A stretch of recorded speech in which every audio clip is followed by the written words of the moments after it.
ప్రేక్షకులకు నమస్కారం. ఇక్కడ మన పక్కన కనిపిస్తున్న ఆయన ఎర్ర విశ్వనాథం గారు. ఈయన విశాఖపట్నం నివాసి.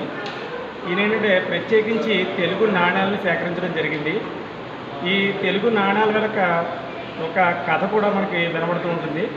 అదేంటంటే ఒక ఏఐసిసి కార్యక్రమంలో మనకి స్వాతంత్రం వచ్చిన తర్వాత ప్రత్యేకించి ఆంధ్ర అనేది ఉండేది కాదు. మన తెలుగు వాళ్ళందరూ కూడా మద్రాసు రాష్ట్రంలోనే ఉండేవాళ్ళం.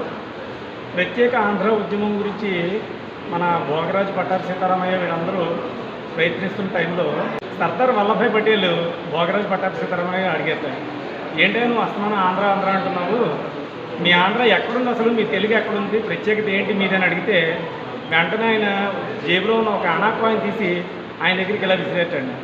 విసిరి ఇగో చూడబోయా, దీని మీద మా తెలుగు ఉంది, ఇక్కడ మీ గుజరాతీ లేదు అని చెప్పి. ఇక్కడ మీరు చూస్తే ఇక్కడ 8 అణాల నాణ్యం ఇది. దీని మీద ఏంటంటే తెలుగులో 8 అణాలు అని రాసి ఉంటుంది.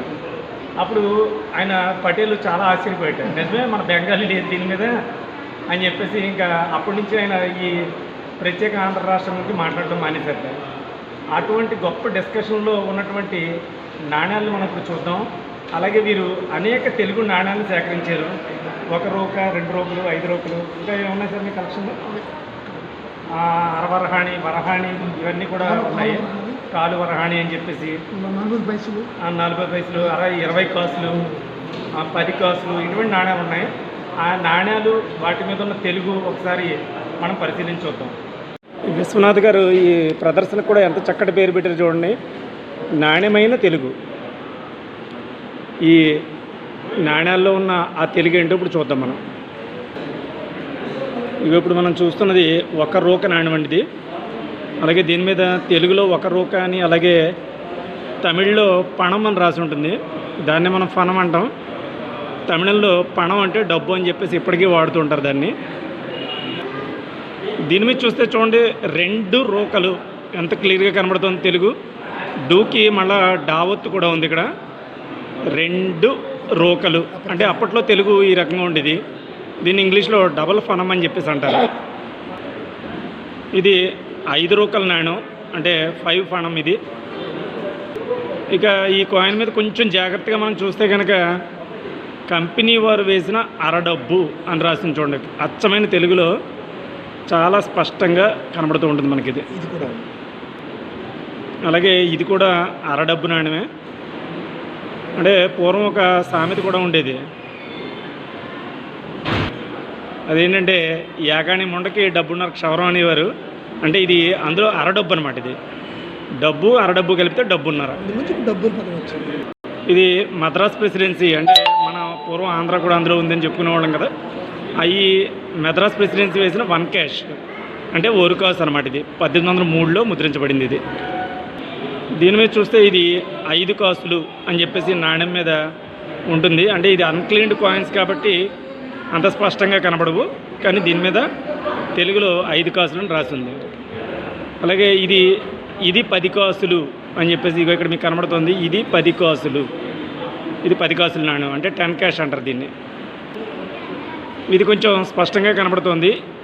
ఇది 20 కాసులు అంటే ఇది 20 కాసులు అంటే 20 క్యాష్ అనమాట. ఇది కూడా 20 కాసులే, ఇది వేరే మోడల్. ఇది కూడా 20 కాసుల నాణ్యం.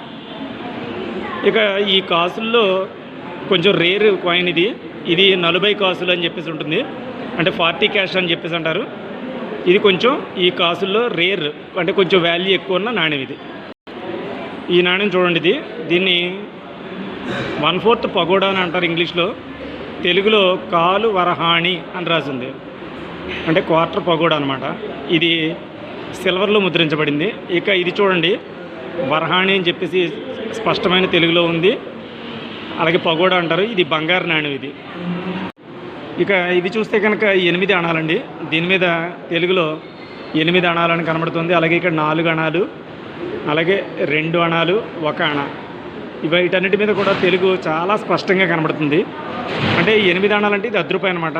అలాగే ఇది పావల, ఇది బేడ, ఇది 1 అణ. భోగరాజు పట్టాభి సీతారామయ్య గారు వేసే ఆయన ముందు వదిలిన నాణ్యం ఇదే అనమాట, అణాల నాణ్యం అనమాట. ఇది అణాలో సగం అండి, అంటే హాఫ్ అణ అంటే 2 పైసలు అంటారు. ఈ 2 వెరైటీలు అనమాట. హాఫ్ అనాలో 2 వెరైటీలు. ఈ విశ్వనాథం గారు హై స్కూల్ హెడ్ మాస్టర్గా పనిచేసి రిటైర్ అయ్యారు. 77 సంవత్సరాల వయసు. ఇప్పటికీ కూడా ఈ నాణ్యాల సేకరణ పట్ల ఎంతో ఆసక్తితో పిల్లల్ని ఎడ్యుకేట్ చేయాలని చెప్పేసి ఈ తెలుగు నాణ్యాలు అలాగే అనేక రకాలైన నాణ్యాలని అనేక చోట్ల ప్రదర్శిస్తూ ఉంటారు. మనకి ఈరోజు పాలకొల్లు నాణ్యాల ప్రదర్శనలో భాగంగా మనం ఈయన కలుసుకోవడం జరిగింది. విశ్వనాథం గారు, thank you very much sir.